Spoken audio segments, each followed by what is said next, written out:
This next mod, Hunterborn, will really redefine what it means to be a hunter in Skyrim. This makes someone seeking out the hunter playstyle much more immersive and realistic for them. Once killing an animal, simply walk up to its carcass, then you will be presented with 4 options. The first being field dressing. This basically cleans the animal's carcass up and eliminates the most common cause of meat spoilage. From here you can then start the process of skinning. Depending on how large the animal is, this can take from several minutes to several in-game hours. At first, the pelts you receive will be poor in quality and low in price. However, as your experience with the blade and skinning increases over time, so will the quality and profit in the pelts. After this, the next step is harvesting. From this you can get animal claws and other exclusive miscellaneous items added by Hunterborn. From these you can create new potions, and alchemical ingredients will allow you to make new poisons as well. Finally, the next step is butchering. This will allow you to get new kinds of meats added by Hunterborn, as well as fresh new textures for all animals, from dragons all the way to choruses. Mud crabs and slaughterfish can now be a source of sustenance. Hunterborn also adds a scrimshaw crafting system into the game, which can be toggleable from the options found within the power section. This allows you to create hunting knives, arrows, armors and jewellery, as well as polished animal eyes for new ingredients. You can even engrave bones to cure diseases and create cache markers to store your stuff.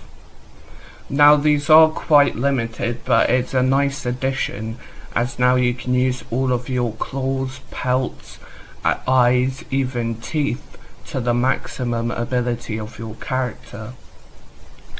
Once again, all of these items and options can be configured within the power section under Hunterborn. This next mod, Scrimshaw Expanded, a Hunterborn add-on, goes hand in hand with Hunterborn. This greatly increases the Scrimshaw mechanism added into Hunterborn. It does this by greatly increasing the arsenal of weapons, armors and miscellaneous items you can craft.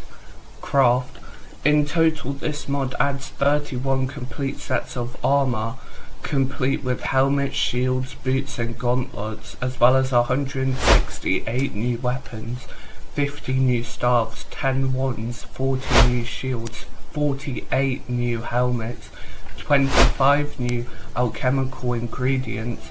In addition to that, it provides 28 new pieces of jewellery, 6 new headdresses and 28 miscellaneous items.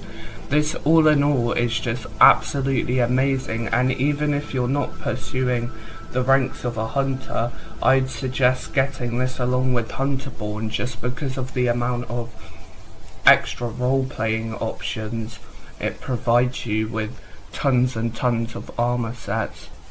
It's not even that much in storage at 140 megabytes either, so yeah, I would highly recommend this. Once again, these can be toggleable under the Scrimshaw Expanded option found within the power section of the menus.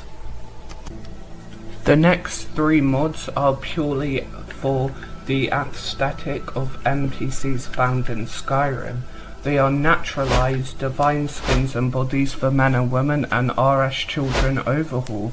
Now there are other aesthetical graphical options you can get for your NPCs, however, due to storage limitations and the 5 gigabytes that Bethesda gives you for modding, I chose these 3. These will overall enhance the look of NPCs tenfold compared to the vanilla game.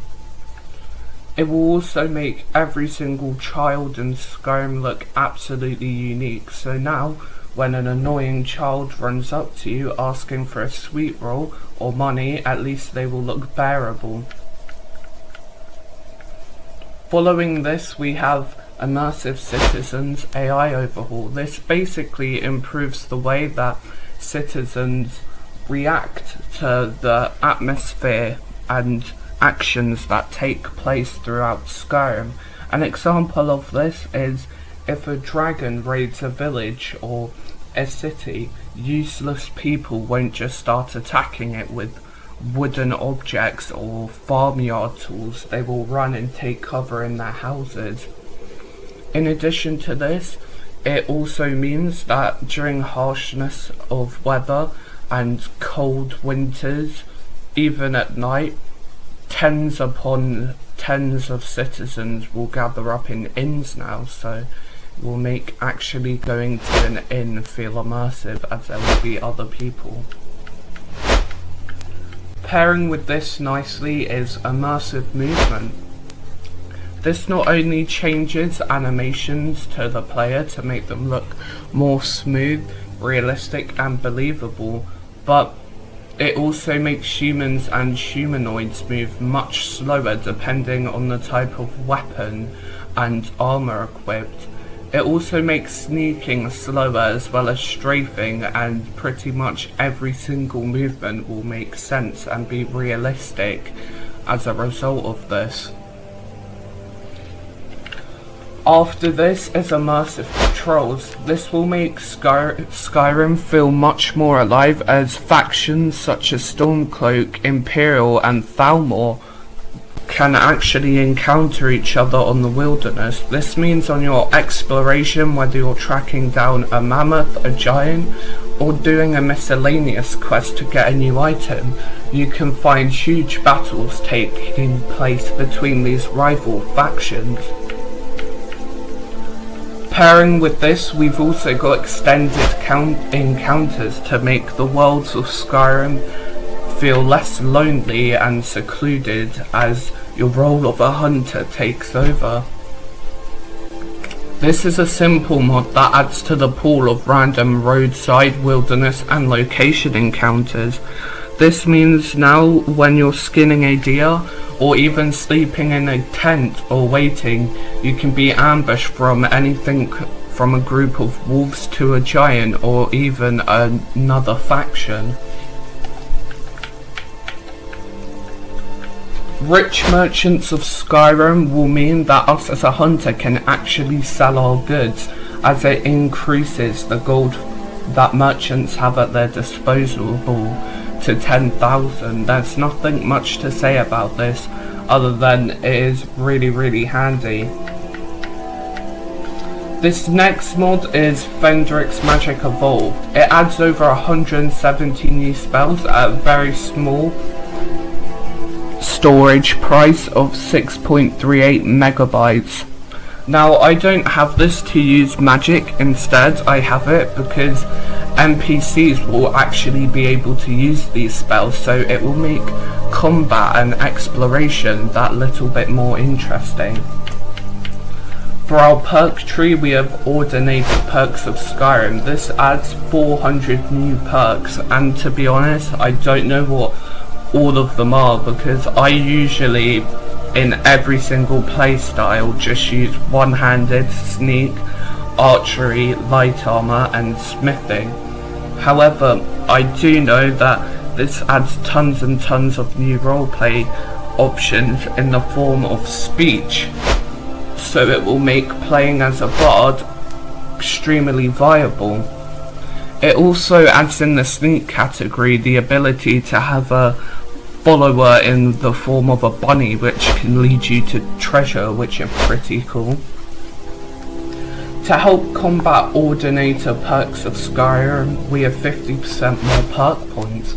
This basically increases the number of perk points you get. Every 2 levels you will receive an additional perk point.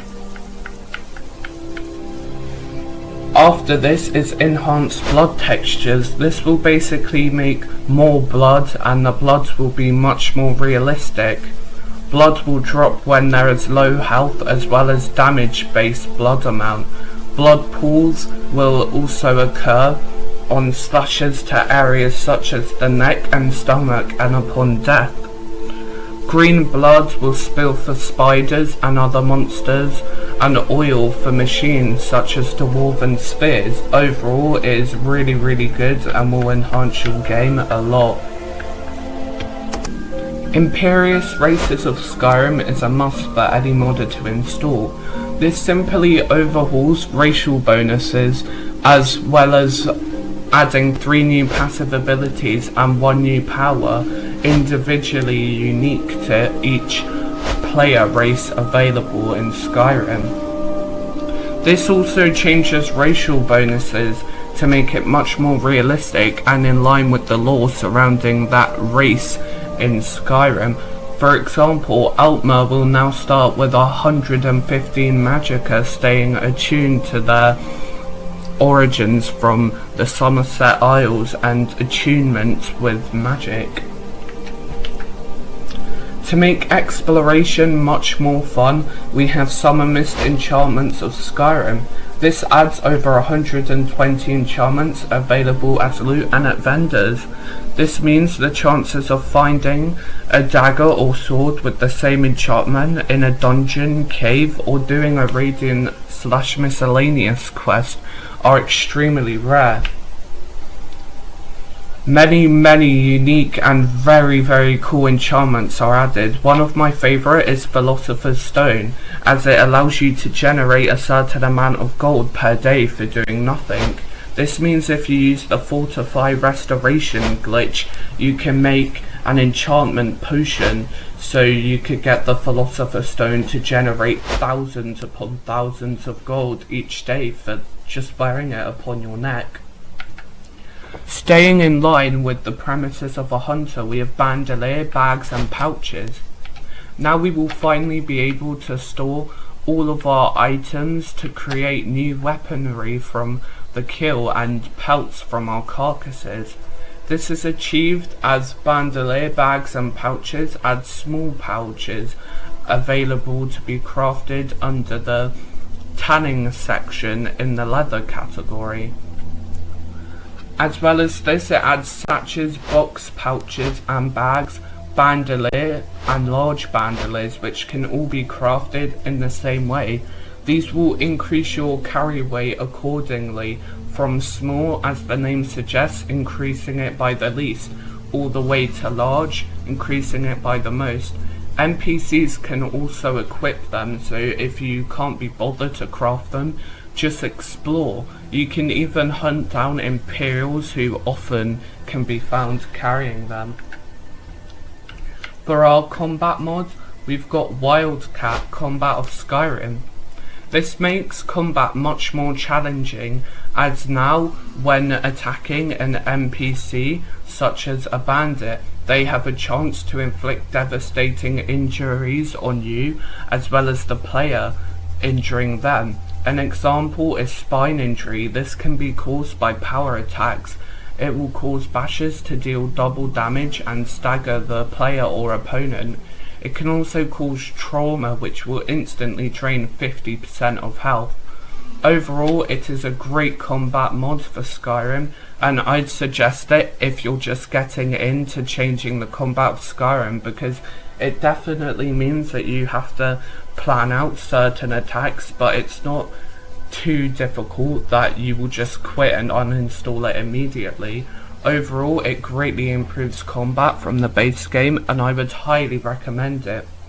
One thing I will say is it means that when you are an archer, you can't just spam bows up close, as when you're hit from a sword or warhammer, you will stagger way too much and just be repeatedly hit. So it basically means that the archer has to stay true to its role in real life and attack from range, which is really good. Lamppost of Skyrim, as the name suggests, adds lampposts to the land. It adds over 250 lampposts along the major roads, brightening up the sky. There's nothing really much to be said about this, other than it is realistic and very good. The next few mods are additions to Campfire. The first one is Frostfall Hypothermia. This basically means that the harsh winters in the north and all over Skyrim will negatively affect your player. This does this by adding a warmth system to each armor. You can find how warm and what rating your armor provides from a toggleable power found within the power section. Swimming in icy water is also a no-no now, and it will make transporting around Skyrim much harder. It will cause your limbs to freeze and eventually killing the player the longer you stay in icy water. Being cold will also add a manner of debuffs to the character in forms of regeneration to stamina, health, as well as magicka. It will also decrease your maximum stamina, magicka and health accordingly as you get colder and colder. New animations are added, such as over any heat source your character will raise their palms, interlocking their hands together, raising it over the flames in an attempt to stay warm. The next plugin for Campfire is Eramite Camping and Combat Overhaul. This greatly increases the Campfire perk skill tree by adding entirely new ones. I won't spoil it for you too much, but yeah, it adds many new role-playing options, from a build revolving around unarmed combat to an old man style build revolving upon a walking stick, which increases the player's stamina. Overall, it is extremely good and I would highly recommend it. Following this is Cayenne cutting trees for Campfire.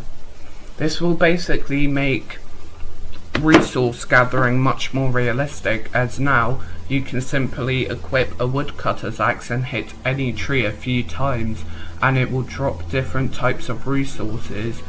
You can also get more resources by ranking up throughout the resourceful perk found within the Campfire mod. You can also use a stone hatchet for the harvesting of trees as well. This greatly adds immersion to the game, as now instead of using a passive ability, gathering resources will be much more realistic. After this is Primitive Shelter. This is really cool, as not only does it add barrels, chests, as well as sack and woodpile items for the player to craft from resources added by other mods as well as Campfire, but it enables you to craft your very own luxury tent in form of a yurt.